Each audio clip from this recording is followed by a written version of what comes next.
fandaharana iray vatsy iray aina. Fandaharana iray vatsy iray aina.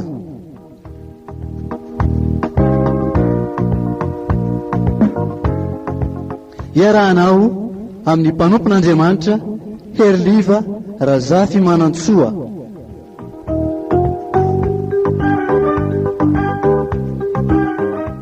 Isaky ny zoma amin'ny 4 ora sy fahefany ka hatramin'ny 5 ora sy fahefany eto amin'ny radio Vaovao Mahasoa.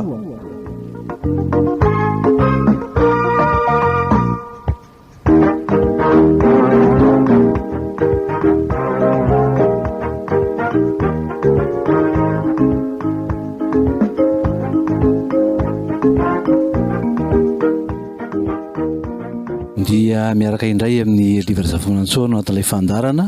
iray vatsy iray aina izay rahanao amin'ny ora takisao eto amin'ny radio Vaovao Mahasoa. Faly miarapy amin'ny anaran'ny Tompo ary dia tononina ho anao so amin'ny ankonanao ny fiadanan'Andriamanitra ray izay mihoatra noho ny fahalalana rehetra. Ifaliana ho andray ny miaraka aminao amin'ity anio ity andiniantsika loha hevitra hafa indray ny fiarahan'olon-droa, olon-droa izay mpifankatia moa izany. Fa milohan'izany dia andeha apetrakantsika amin'ny Tompo izao fotoanantsika izao indray ivavaka isika. Tompo Andriamanitra io endre ny fitiavanao. Tsy takatry ny sainay izany Tompo fa mihoatra lavitra noho izay eritreretinay ny fitiavanao. Ankehitriny dia ao anatin'izao fandarana iray vatsy iray izao indray no ifampiresahanay hizarana izay mahasoa ny sitrapon'Andriamanitra ny amin'ny resaka fitiavana, fifankatiavan'ny olon-droa. Petraka fiona aminao zany Tompo, ianao no an'olon-tsaina, ianao nametraka ny teny ambava amin'ny mpanomponao ianao koa no ameno fanahinao amin'izay rehetra iaino ka ho takany amin'ny sitraponao tianao ambara amin'ity fotoana ity indray. Dia manatrefy fiainao anay Tompo fa raha misaraka aminao zay tsy manona inona na inona. Dia ianao nametrahany fiainao izany voninahitra ny ao anao. Sotra indrindra Tompo. Amen.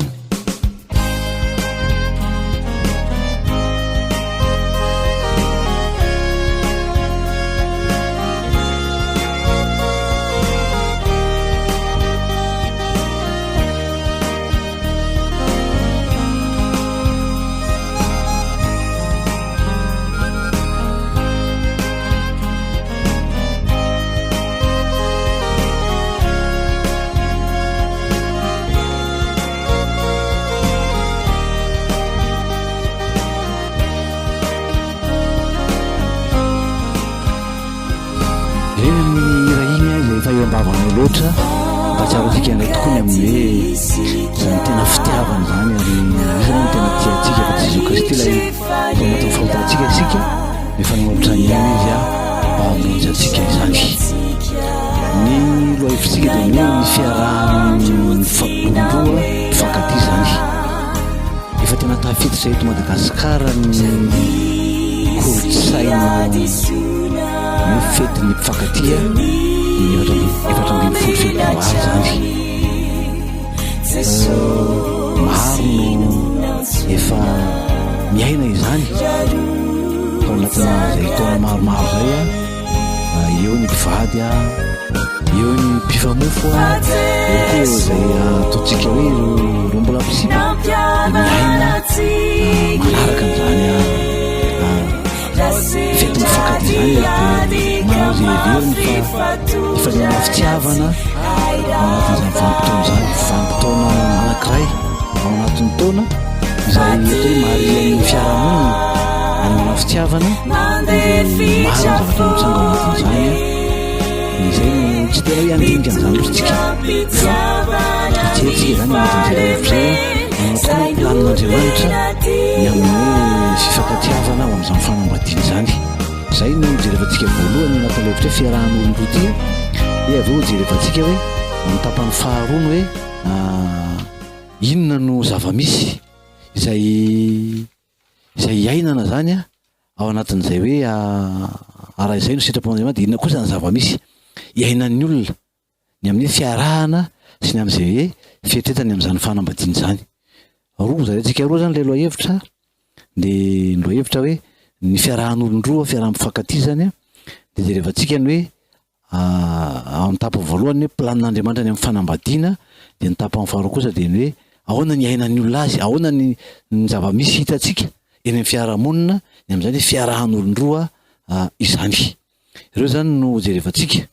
Teo jerevantsika ny soratra masina ny Genesisy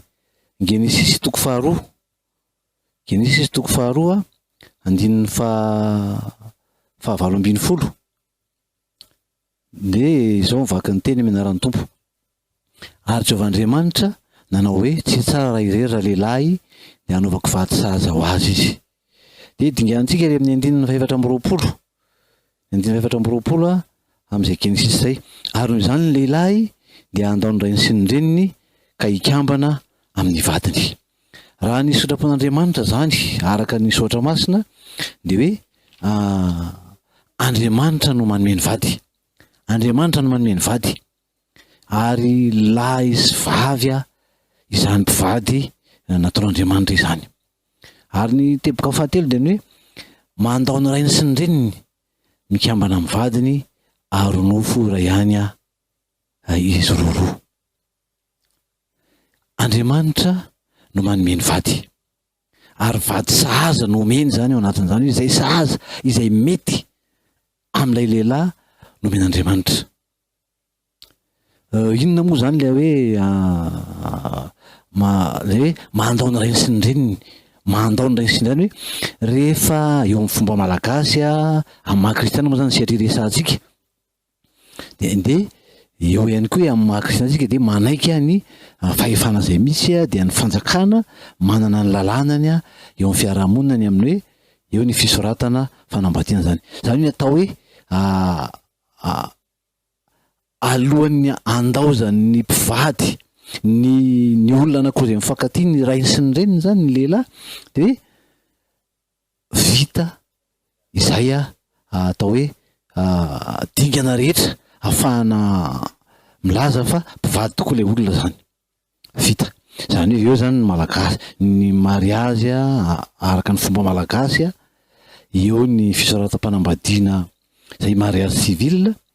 eo ny fanamasinana ny fanambadiana any amin'ny fiangonana ny mariazy religieux zany rehefa vita reo zany de zay le atao hoe vita ilay fampakaram-bady ary dia mandao ny rainy sy ny reny mikambana amin'ny vady ho nofo iray ihany izy reo. Mijery zany hoe manao tokoa moa ny sitrapon'Andriamanitra ny amin'izany hoe fiarahan'olon-droa makany amin'ny fanambadiana, amin'ny planin'Andriamanitra amin'ny fanambadiana de io ihany no planin'Andriamanitra. Izay no planin'Andriamanitra de Genesisy toko faharoa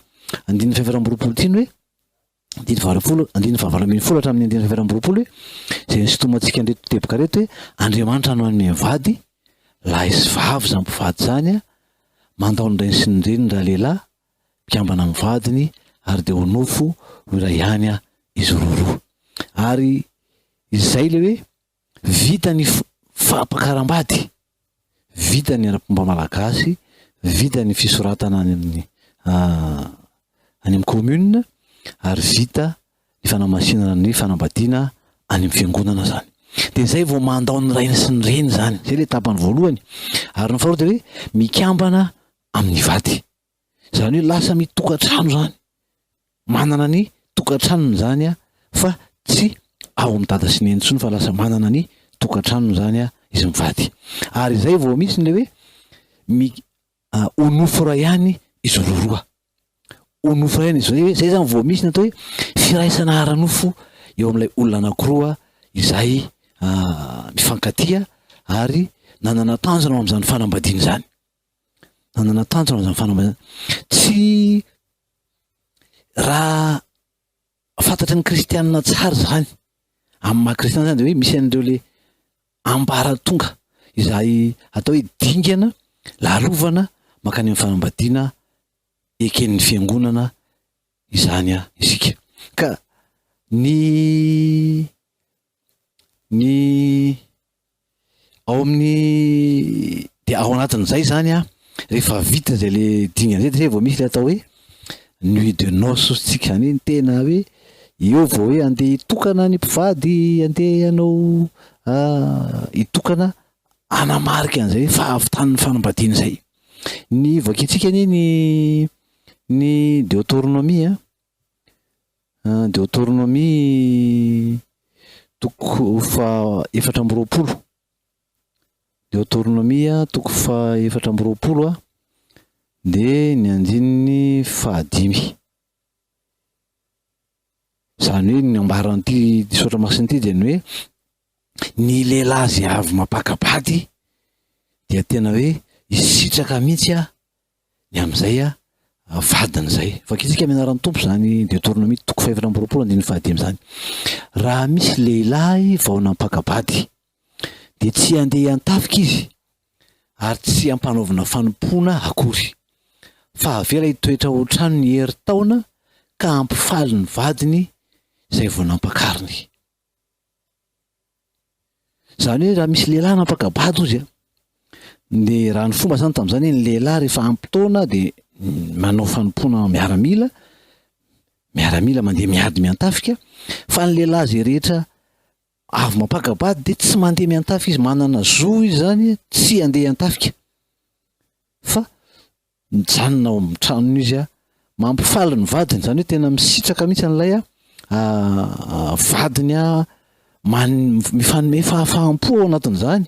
satria izay mihitsy le izy. Satria ao anatin'ny fanambadiana de zay nanaovan'Andriamanitra azy hoe maro fara, zany hoe mameno ny tany. Zany hoe tena nataon'Andriamanitra azahoana taranaka ny fiarahan'ny firaisana ara-nofon'ny mpivady ary ihany koa hoe ahafahan'ny mpivady misitraka ny fahafinaretana izay nataon'Andriamanitra isy ao anatin'izay fiarahana ny mpivady izay. Izy isitraka an'izay fahafinaretana izay. Fa ny mialohan'izany de tena hoe miaro ny tena tsy voaloto. Ny Timoty voalohany toko fahadimy andininy faharoapolo, Timoty voalohany toko fahadimy andininy faharoapolo de miresaka tsara am'izay hoe aza miambonota amin'ny sasany, tehirizy ho madio ny tenanao. Tehirizina ny tena zany raha mbola tsy manambady de tehirizina ny tena tsy ho voaloto. Zany hoe tena mitandrina ny vehivavy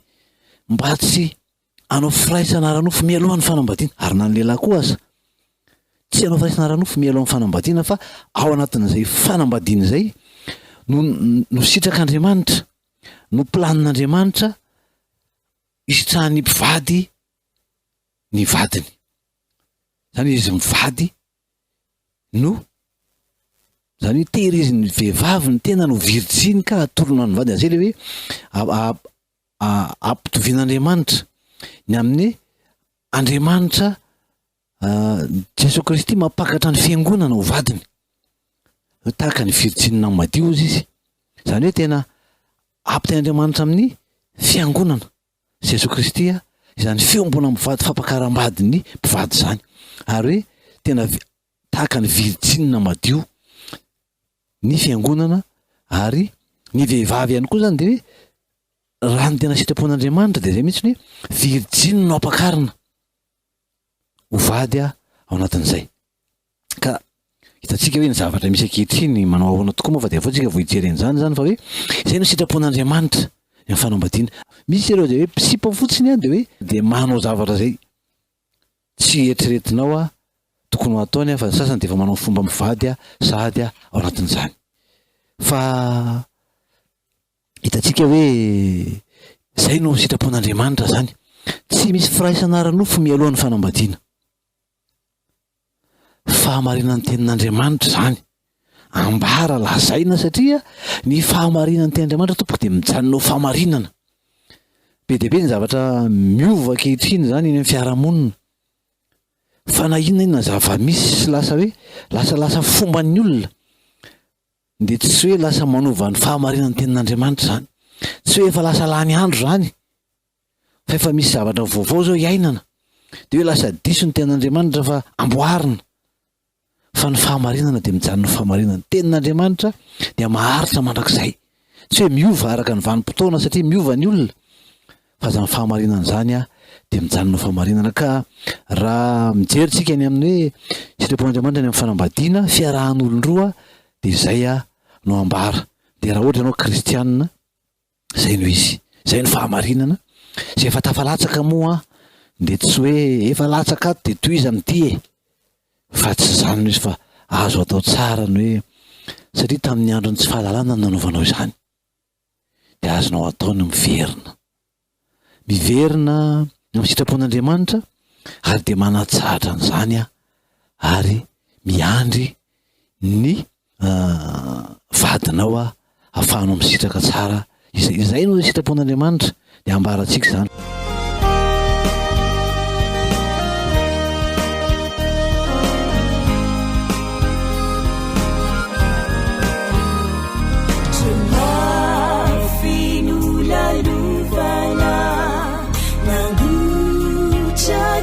Tukua rareni nutsaruvana Mampamuifu Fateso nampayeri Sinampiturachani Samyafani fiteri Fatungiraiani Fateso Nampiavanatsike Rasenjatiadi Kamafi Faturanatsi Hairavana Fatia Fitra fone mitondra pitiavana ny falemen zay no tena dia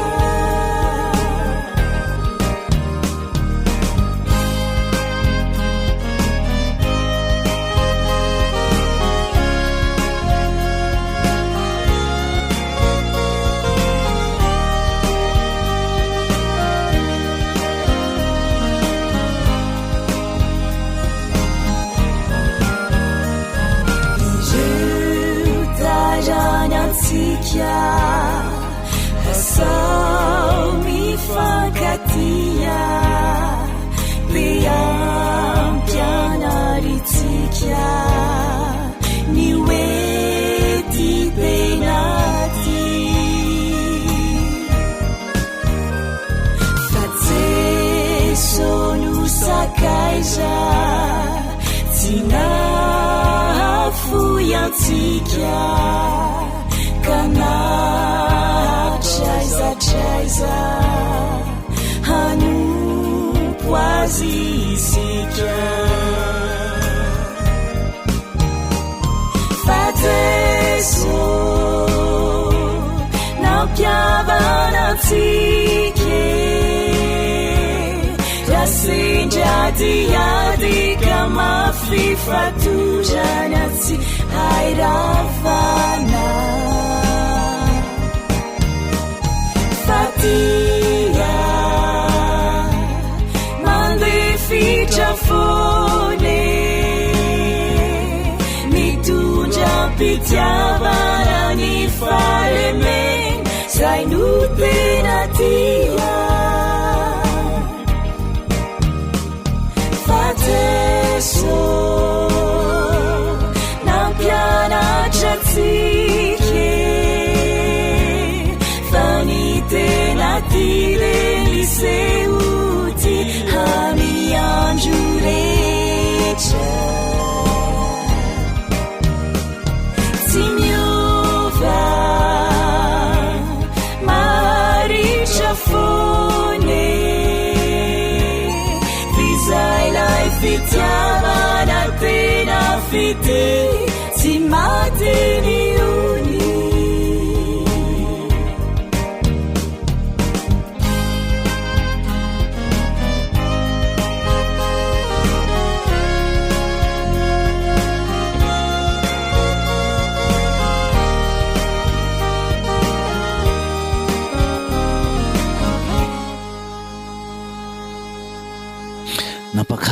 Fampakarambady zany ny ainany zany ary de hoe fifaliana andro iray toa zato no mety ny rahantsika an'izany a ny ainana an'izany fa ho an'izay mbola miandry amin'izany hoe fanambadiana izany a de ny tompo mahalala ny fotoanany a de ho avy ny anjaranao de mareta miandrasa ny fotoana zay omen'ny tompo anao anomezany an'izany vady-saza ho anao zany fa nodresantsika te hoe natao ao anatin'izany fanambadiana natao hisitrahana ny firaisana ara-nofo eo anivon'ny olon-droa mpifankatia zany fa tsy hoe ny ivelan'ny fanambadiana de efa miditra anatin'izany sady natao atsika ananana taranaka zany ary natao ihany koa hisitrahana afafinareta ozy izy ny mpitoro teny toko fasivy andininy fahasivy manao hoe amin'ny anaran'ny tompo miravoravoa amin'ny vady malalanao amin'ny andronao rehetra mandalo foana zay efa nomen'Andriamanitra anao miravoravoa amin'ny vady malalanao amin'ny andronao rehetra mandalo foana zay efa nomena anao tian'Andriamanitra hisitraka sy hifaly ao anatin'izay hoe firaisana ara-nofo zay ny mpivady rehefa vady izy zany de ao no mantanteraka izany jerefa tsika ny ohabolana fahafito andininy fahavalo ambin'ny folo fakitsika amin'ny anaran'ny tompo ihany koa mbola milaza izany hoe ao anatin'izany fanambadiana zany no hisitrahana ny firaisana ara-nofo ny mpivady fakeny amin'ny anaran'ny tompo zany andeha aoka isika hivoky fitia mandra-paharaina ny andro aoka ho feno fahafinaretana amin'ny fitiavana isika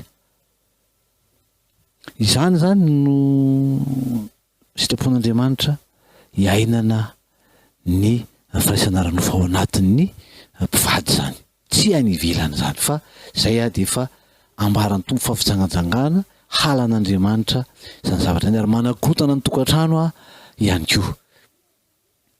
ireo zany no hitantsika hoe zay no tapany voalohany hoe ny manahoana ny sitrapon'Andriamanitra ny amin'ny hoe fiarahan'olon-droa planin'Andriamanitra ny amin'ny fanambadiana fa ndreo jerevantsika indray ny teboka faharoa ao anatin'izay loha hevitra iny hoe inona ny zavatra misy hitantsika ahoana ny ainan'ny olona zany hoe fiarahana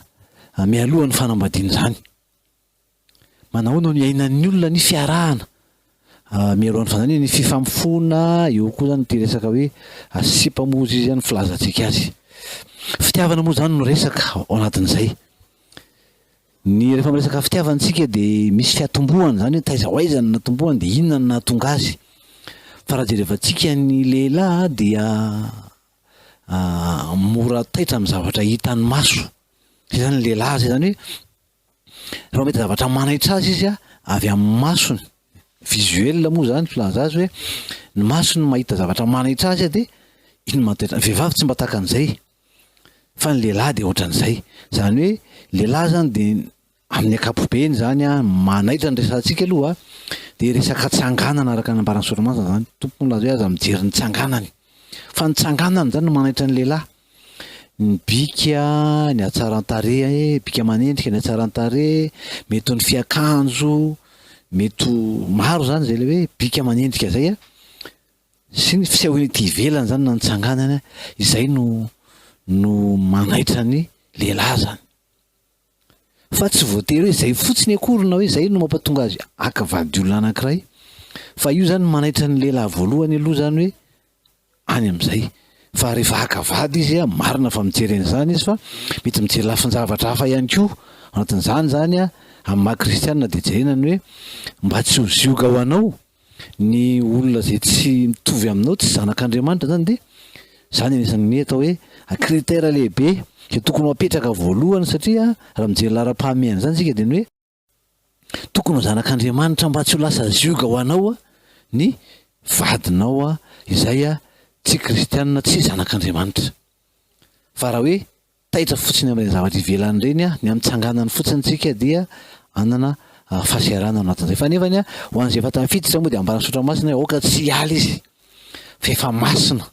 ao amin'ny tompo rehefa masina anankiray dia masina ny zanaka zana satria afaka mahazo ny avy aminao zay zanak'Andriamanitra ny zanakao ny am'izay hitezanao azy ny am'izay ikolokoloanao azy ao anatin'izay hoe fiainana kristianina sy ny ataontsika hoe culture biblika izay de izay zany aloha manaitra na voalohany a manaitra ny lehilahy zany a de ny tsanganana resaka ity ivelany. Raha ao anatin'ny vanim-potoana ny maha-adolescente na atao hoe antsika adolescent zany na anatin'ny fahatanorana fiatomboan'ny fahatanorana iny a de zany hoe tsy mbola ao an-tsain'le adolescent atao hoe zaza vao misondrotra azy ao anatin'ny vao fisandratany atao hoe video anatin'ny maha olon-dehibe zany a de tsy ao an-tsain'ny tanora loatra matetika ny adolescente ny hoe vady hoe hiaraka amin'olona izy a de teo vadiny. Fa ilresantsika teo no le fahatairana amina bika manendrika sy amin'ny atsaratarehy sy ny am'izay mety hoe eo ihany koa le hoe fivelaran'ny vatana ao amin'ny fananahana fahamasahana zany a mihamasaka tsikelikely ao am'izany hoe fahavonona ny vatana ho amin'ny fananananaka zany a de reny zany a lasa mitarika ny tanora sy ny adolescente hiditra am'ty resaka hoe sipasipa ity zany. Tsy vadiny ao an-tsainy zany raha hiaraka amin'olona izy fa le hoe sipa zany. De eto de efa milaza hoe ho an'ny tanora mitodika amin'ny tanora de ny hoe tsy sipa no ilainao ary tsy mbola vadiny tokony ao an-tsainao fa namana no ilainao. Rehefa mampianatra rehefa manofana an'ireny tanora reny a de manindry tsara an'izany mihitsy hoe ny tena manao hoe namana no ilainao ary tena ilainao zay namana zay. Mila namana ianao zay namana tsy hoe raha vehivavy ianao de namana vehivavy na hoe lehilahy de namana lehilahy fa namana amin'ny sexe opposé anao zany hoe raha lehilahy ianao de mila namana vehivavy, raha vehivavy ianao de mila namana lehilahy. Ao anatina fikambanana na ao anatina sehatra anankiray zany de ilainao zay namana zay mba ivelaranao zany amin'ny maha olona anao amin'ny lafiny ara-tsaina, amin'ny lafiny ara-psikolojia moa zany de ilainao zay a de fiombonana, fiarahana amina tanora tsy mitovy sexe aminao zay zany. Zany hoe tsy resaka sipa zany akory izy ty fa namana. Ary io koa tsy hoe ho namana anankiray fa mety ho namana maromaro. Namanao anatina fikambanana zany a zany finamanana zany finamanana madio, finamanana tsy misy resaka hoe fitiavana olon-droa kory fa tena hoe mpinamana ohatran'ny hoe lehilahy sy lehilahy mpinamana fa izy fotsiny hoe vehivavy sy lehilahy fa mpinamana. Tsy hoe tsy azo tanterahana zany fa raha vao misy an'izany de hoe voatery tsy maintsy hoe misy resaka fitiavana olon-droa hoe ho resaka fitiavana olon-droa akory hoe lahy sy vavy zany fa hoe fitiavana madio mihitsy, finamanana madio zany. De izay zany hoe tsy le hoe indraindray zany a no le ao anaty vao miditra anatin'ile hoe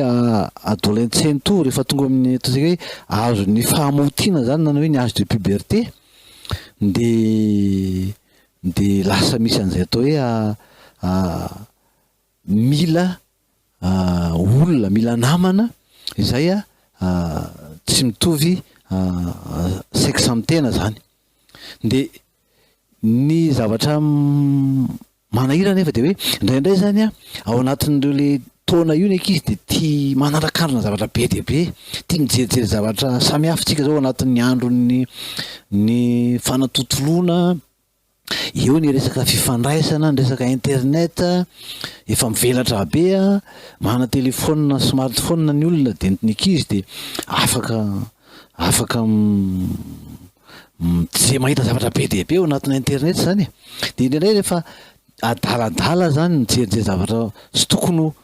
tsy mbola mahasoa, tsy mahasoa mihitsy moa zany fa tsy mbola mahasoa reny atao hoe film pornografika na boky pornografika reny a, na hoe mety hoe mahita ny fitanjahany avy amin'ny fomba fiakanjo na lehilahy tarihan'ny namandratsy a de matetika zany a io le fifandraisana anatina namana io ary zay tokony mahasarotiny ray aman-dreny amin'ny hoe iza moa ny namany zanako, iza ny namany tsy maintsy manana namany satria ilainy zay hoe gropy zay fikambanana zay mba hivelarany fa tsy hoe de hidinao an-trano ao izy de ao foana, lasa tsy mivelatra amin'le maha izy azy, le maha olona azy izy fa mila manana namana, mila manana fikambanana kanefa mila fantatra, mila jevana izy le fikambanana. Inona le fikambanana misy azy? Olona ohatrany ahoanany ao a, namana ohatrany ahoanany ao. Inona io gropona inona io a? De manahoana le olona ao anatin'io groupe io a? De reny zany tokony ho arahandray aman-dreny maso a, mba tsy hoe ano animba, satria tsy afaka hotazonao trantsony ny zanako rehefa miditra ao anatin'izay, satria tsy maintsy manomboka manome fahafahanao azy ianao na tianao na tsy tianao. De zay le ivelarany zany. Fa inona no ataontsika hoe arofanina ataon'ny ray aman-dreny a, mba tsy hahatonga anazy hoe ao anatina fikambanana hafahafa zay tsy ahasoa azy misy azy, ary namana tahaka ny ahoana no fandraisany a ao anatin'izay. De rehefa sendran'izay hoe mahita zavatra tsy tokony mbola mahita zavatra tsy mahasoa fa mihazakazaka makany zavatra ratsy,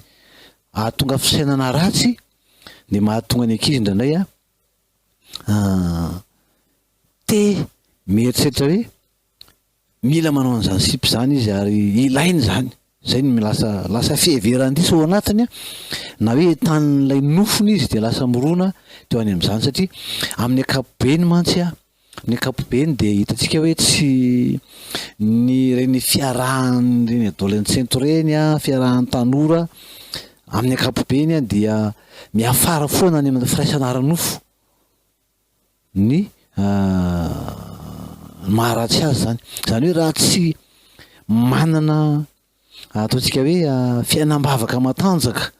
raha tsy manana ataontsika hoe fanabeazana matanjaka, ary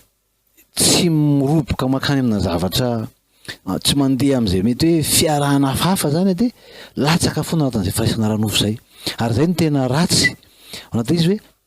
noho ny fitarihan'ny namana, noho ny resaka atao amin'ny namana izay milaza fa efa tokony hiditra amin'izany, efa tarabe, saovy ianao mbola tsy manao an'izany ihany, de sy le fahitana an'le hoe namana eto efa manao daholy an'izany daholy, de zarery ve no maninona eto, de lasa zay le atao hoe influence. Izay zany lasa mahatonga an'ilay tanora mifampitaona amina zavatra ratsy a, ary tsy ty resaka sipaty ihany fa ao anatin'izany ny resaka fisotrotoka, ny fifofoana zava-mahadomelina, ny sigara sy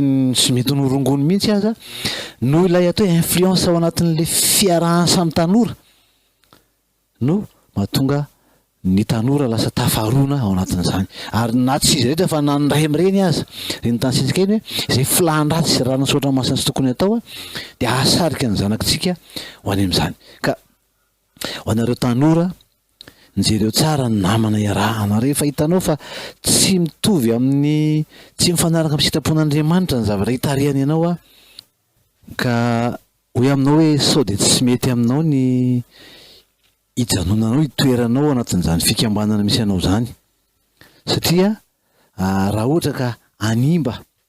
ny atao hoe foto-kevitrao na izay fomba nitezananao, anova ny fomba fijerinao a, na hanerenanao no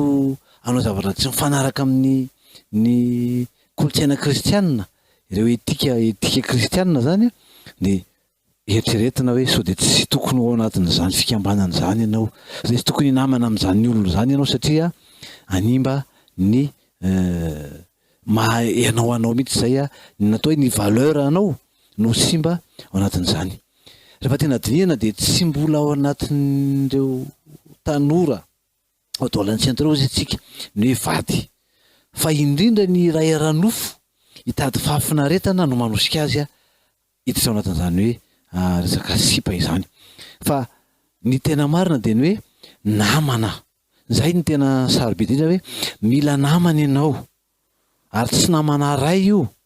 fa na maromaro ny namanao a, de ireo zany a no ahafahanao manana an'ilay ataontsika hoe ahafahanao mahazo an'le fivelarana, mahazo an'le fivelarana amin'ny maha olona feonao anao zany a, no tsara hoe anananao an'izay namana zay. De lasa tsy hoe de ao anatin'io mety hisy olona mety hoe te mitovy fitiavana aminao na te hiditra ao anatin'izany, fa anjaranao no milaza mbola tsy zany ka,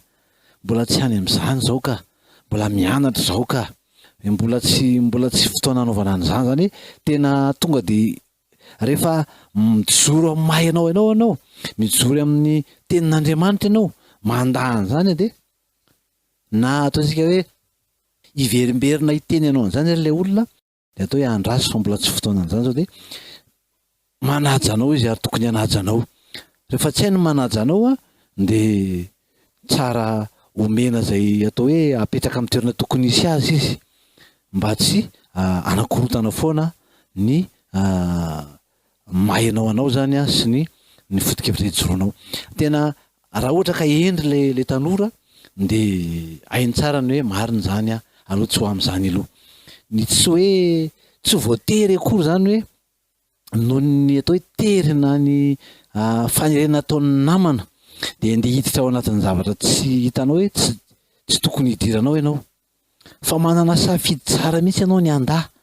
ary tompona andraikitra amin'izay safidinao ianao. Ny olona zany de zao hoe tompona andraikitra amin'ny safidy atao ny olona. Marina fa mety misy fanerena fa tsisy afaka hanery anao anatanteraka an'izay sitrapony fa ny olona de tompony safidiny. Fa rehefa manaiky ianao de anjaranao zay ny nanaiky de tompony andraikitra amin'izay fanekena zay ianao fa tsy niterena de lasa nanaika noho ny amin'izany zavatra zany hoe tsika ambara zany de ny hoe azo atao tsara ny mandahy mijanona amin'ny fitezana nomenanao amin'izay maharesy lahatra anao ny amin'ny sitrapon'Andriamanitra zay teneniny aminao tokony ataonao de azo atao tsara ny manaja izany ary azo atao tsara ny manazava an'izany amin'ny olona hijoroana vavolombelona satria izay mihitsy le maha-kristianina ny hoe miazona ny tenin'Andriamanitra ary mijoro vavolombelona ao anatin'izany fa tsy hoe noho ny manodidina de lasa miova manaraka an'izay loko misy anao zay ianao fa afaka miara-miaina ianao raha hoe zay le misy raha ohatra hoe any am-pianarana io afaka miara-miaina afaka miresaka io fa tsy voatery hoe anaraka ny fomban'ny hafa ianao rehefa manana ny fombanao zay fantatrao fa sitrapon'Andriamanitra izay iantsony ianao mba ho hakatoavinao ihany koa zany. Fa zay ataontsika hoe ao anatin'ny fitombon'ny olona no miomana ao amin'ny fananahana ny amin'ny fananana taranaka ny vatana.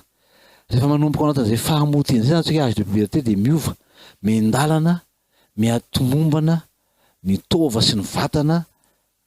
andray an'izany hoe taranaka zany na ny vehivavy zany na ny lehilahy afaka manome an'izany taranaka zany koa. Ireo fiovan'ireo zany de ndraindray tao manetsika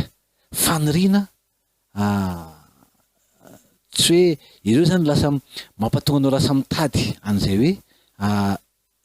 inamana hitady finamanana hitady fifandraisana amin'ilay sexe opposé anao zay raha lehilahy ozy tsika de lasa te hinamana amin'ny vehivavy te hifandray amin'ny vehivavy raha vehivavy de te hifandray amin'ny zatovolahy zany. Tena ara-boajanahary zany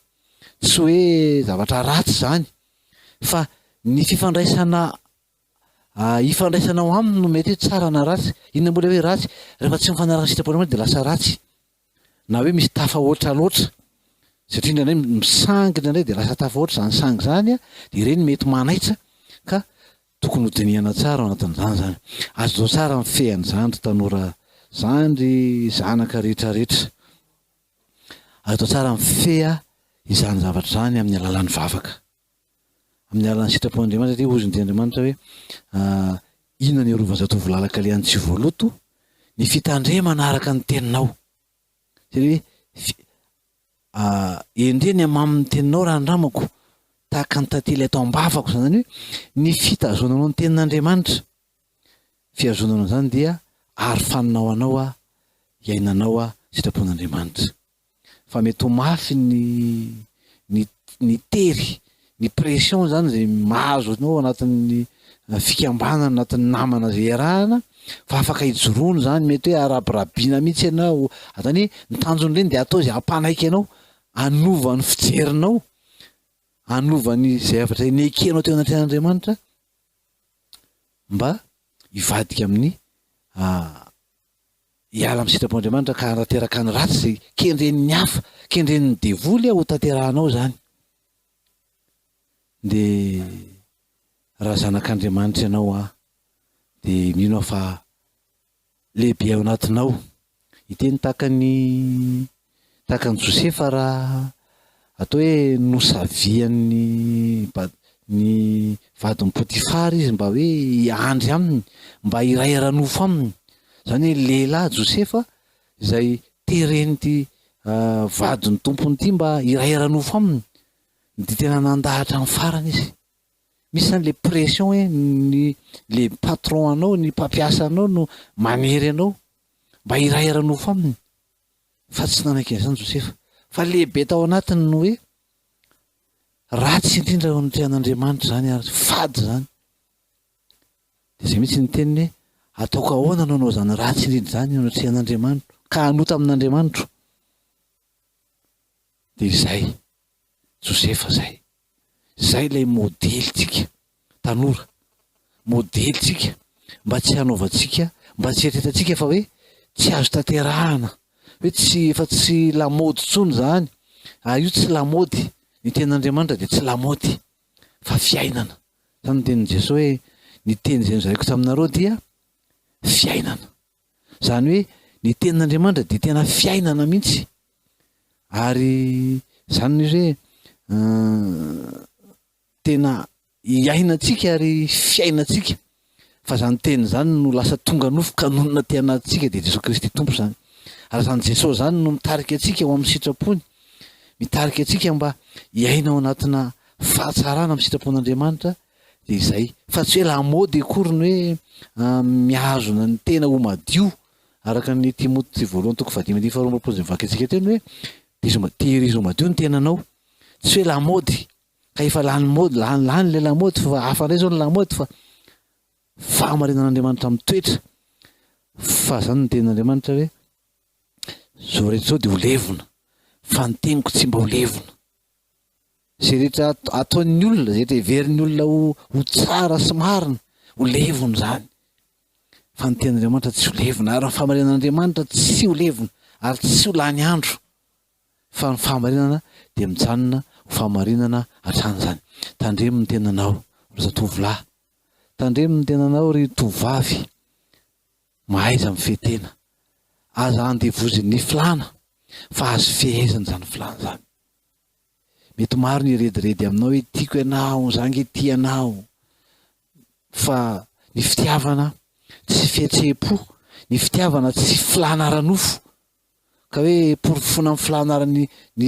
firaisana ara-nofo ny fitiavana. Fa raha ohatra ka zany tokoa no tiana apetraka eo aminao hoe raha tiary ianao de porofo fa tiay ianao, de marina zany. Marina zany fa ny sehatra misy zany de ny hoe rehefa vita ny fanambadiana, rehefa mpivady tsika de marina zany. Fa ho porofoko aminao fa tiako ianao. Fa zay teny ataoko ambony alitara de fitiavana. Ny fitiavana anao ary rehefa vita ny fanamasinana ny fanambadiana de ny soratra masina ny amin'ny Deutéronomie teny hoe herintaona tsy mandeha raha miaramila ozy izy ny lehilahy fa mampifaly ny vadiny zay vao avy nampakariny ao anatin'izany herintaona zany. Zany mampiseho amintsika fa zava-dehibe fantatr'Andriamanitra fa tsy fantany izy satria izy nahary atsika eny de fantany zany e. Ny namana sy ny sipa ary manao ahoana zany namana sy ny sipa zany. Resahantsika teo hoe namana io ilainao fa tsy sipa. Hoy izany hoe ka za tsy namila namana, namana tokoa ny ianao fa tsy sipa. Ny ilainao amin'izao fivelarana, ny ilainao amin'ny fivelaranao ara-psikolojia zany sy maha olona mantao de ny hoe namana fa tsy sipa. Zany hoe tsy misy fifandraisana hafahafa, tsy misy fifandraisana mpifankatia zany ka hoe ifampikasikasika, ifanafosafo na hoe tsy zany, tsy misy resaka toucher physique zany ao anatin'izany hoe ataon'ny mpivady fa any amin'ny sehatry ny fanambadiana zany. Aza maika hamono fitiavana ozy izy ny tononkerin'i Solomona, aza maika hamono fitiavana fa namana no ilainao. Tandremo ny fampikasokasoana, tandremo ny fonao, mihoatra noho ny zavatra rehetra ozy ny tenin'Andriamanitra, tandremo ny fonao. Aza mety ho fitahany ianao ka hitorian'ny zatovolahy fitiavana de tiako ianao de roboka. Fa ny fitiavana tsy fihetseham-po fotsiny akory ka hoe fa ny fitiavana zany de hitantsika ny Korintianina voalohany toko 3:10 faefatra ka hatraminy fahafito hoe manao moa zany fitiavana raha miteny fitiavana aminao zany a de vakina ny Korinthiana voalohany toko 13 andininy faefatra ka hatraminy ohatranao moa zany fitiavana zany raha tena tianao de enao hoe fitiavana ka mifanaraka amin'izany ve zany fitiavana itiavanao anazy zany hoe sa fitiavan-tena fa ny fitiavan-tena de tsy ao anatin'izany toetra ny fitiavana zany fa ny fitiavana tsy tiany azy tsy tia tena zany fa ny fitiavana hafa mihitsy zany fitiavana zany ka tsy fihetseham-po io hoe midobodoboka be ny foko vao mahitanao de zay atao hoe tiako ianao e fa ny fitiavana tsy fihetseham-po fotsiny akory fa ny fitiavana de engagement io engagement zany mitaky asa io ary zany fitiavana zany tsy hoe fa zay ma tsy mahadiso ny tanora mieritreritra hoe ny fitiavana de firaisana ara-nofo zay fatsoki-hevitra be zany tsy firaisana ara-nofo fitiavana zany nge Andriamanitra ny fitiavana ngeza be zany fitiavana zany fa tsy zavatra bitika kely sombony kely ao anatin'ny fitiavana no atao hoe firaisana no atao hoe fitiavana fa jereo tsara ny amin'izany lafin-javatra zany fa raha amin'ity andro raha amin'ny andro mifankaty no zay no lasa ho tanteraka hoe eo no atao hoe kiondalana andrasan'ny ny olona anankiray ahafahana misitraka ny vatanao ahafahana manimba ny tenanao ahafahany mahazo firaisana ara-nofo aminao de hampalahelo anao fa orinan'izany mety tsy ho tiantsony ianao e mety tsy ho tiantsony ianao orinan'izany fa ilozana eo ianao fa itsika ny tantarany aminona sy ny anabaviny zay nilaza fa ty ary nitsiritra mafy n'ity vehivavy ty ary rehefa azony zany firaisana ara-nofo zany ndray ra-nofo taminy izy de halany lasa tsy tiany tsony lasa halany mihoatra lavitra noho ny fitiavany azy mifankalany azy fa nefany a nitsirity mafy ary natao zay azahoana an'ity vehivavy ty fa rehefa azony a halany ray rehefa vitany ny sitrapony nofony rehefa nray ra-nofo taminy izy de lasa halany fa betsaka ny tratrany zany a hoe rehefa avy vitan'ny lehilahy zay nylan'ilay vehivavy zany firaisana ara-nofo taminy de atsipony fotsiny a tsisy ilany azy tsony raha andeha izy ka rehefa tsy ety anao zay anao ka andeha izy de aloha izy andeha raha zay no zavatra tediaviny aminao de tsy anao nge zany ty mifahiny fotsiny raha hoe mbola tsy fotoana anomezanao an'izany zao de hoe andeha izy fa hisaraka aminao de tsy tiany ianao zany fa iny zany ny tiany aminao de zay fotsiny de zany ve de fitiavana ve zany zay le fitiavan-tena resantsika tsy fitiavana zany fa fitiavan-tena zany ka aza mety ho fitahany ianao a ho rebireben' lehilahy ry zandry malala ry zazavavy ohatrany zay le hoe ny sipa zany de zay matetika natao hoe sipa de miaraka de mifampizara zay mety heverina hoe fitiavana eny a de efa mandeha ny toucher physique ny safosafo ny tambitamby zany hoe efa lasa miaina fiainam-pivady ny mpisipa ary zay le tsizy zay ny farany de tsy maintsy tafaroboka fa anatin'ny firaisana ara-nofo a de efa lasa hoe efa lamody de efa tsy mampaninona tsony a fa miaraka amin'ity olo ty a de ohatra mpivady mihitsy zay a de atao daholo zay fomba mpivady rehetra de avy rehefa sy tiany tsony de misaraka de miaraka amin'olo hafa ndray a de ohatra zay foana zany mandra-pahatonga ny hoe hanambady am'izay de tsy zany tsy planin'Andriamanitra zany avarintsika tany aloha fa planin'Andriamanitra de tsy zany rehefa mbola tsy fotoanany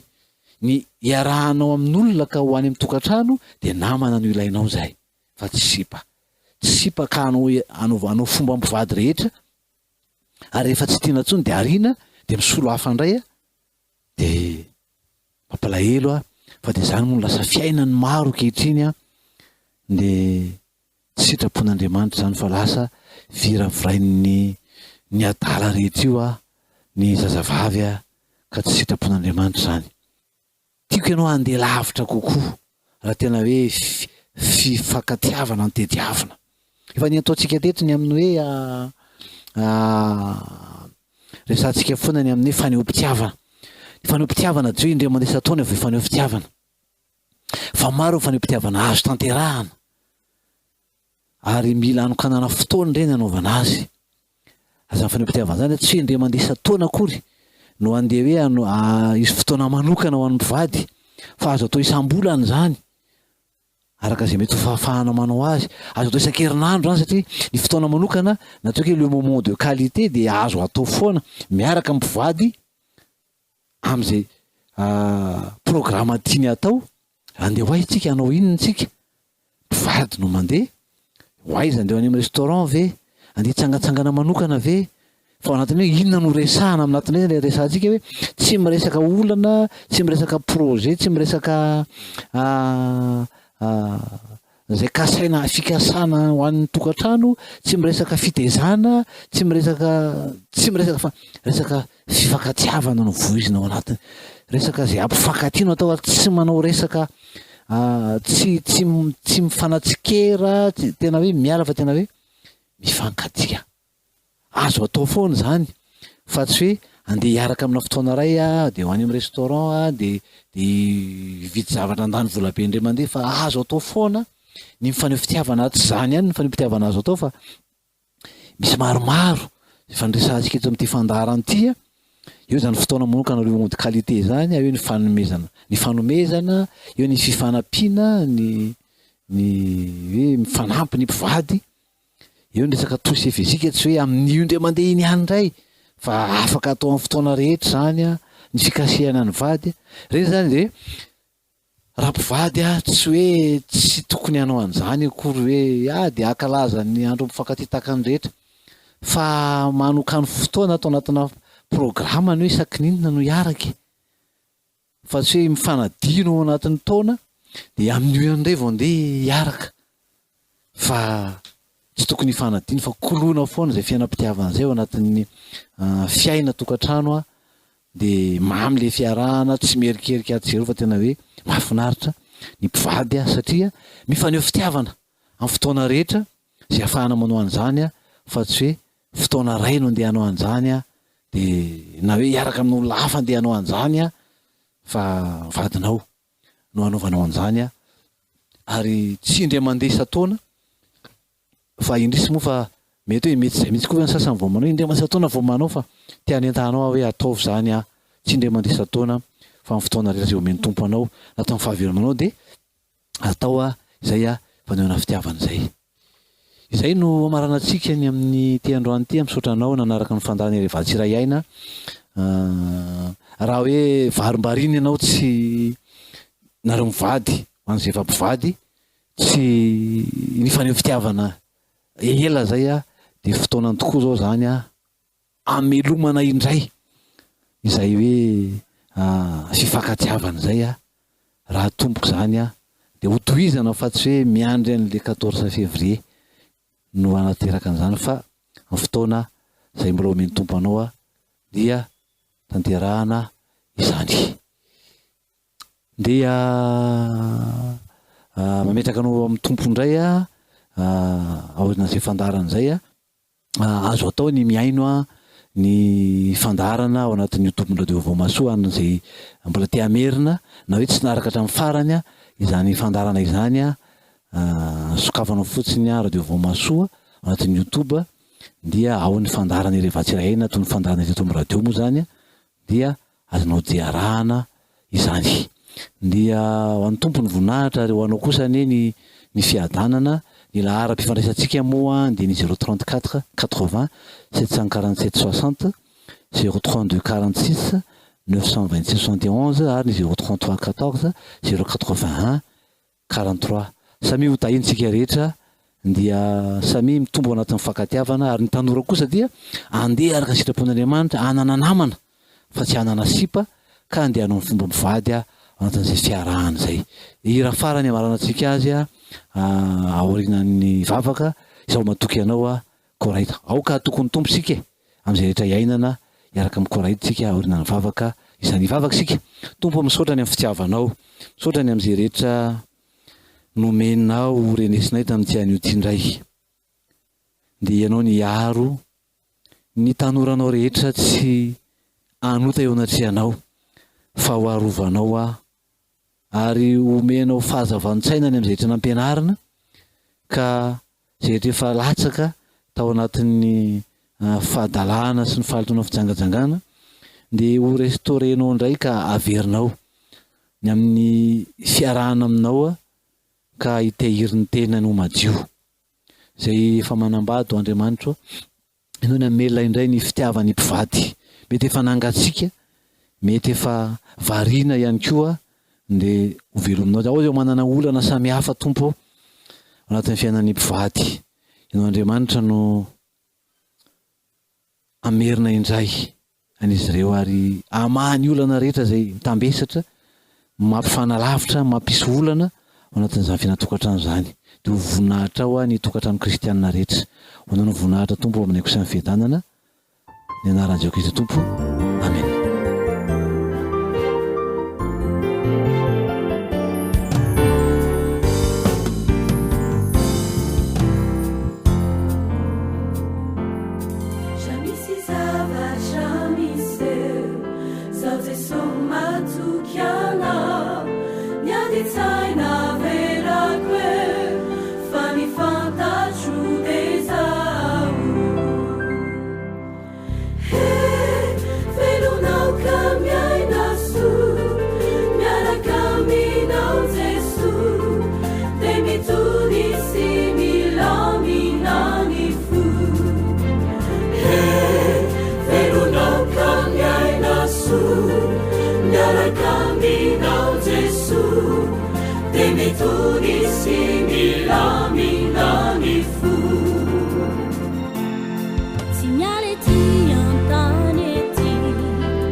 fandaharana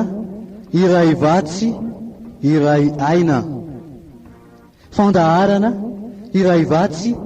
iray aina.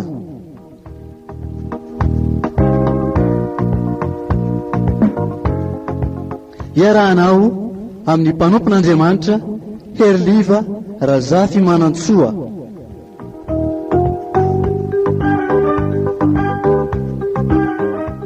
Isaky ny zoma amin'ny 4 ora sy fahefany ka hatramin'ny 5 ora sy fahefany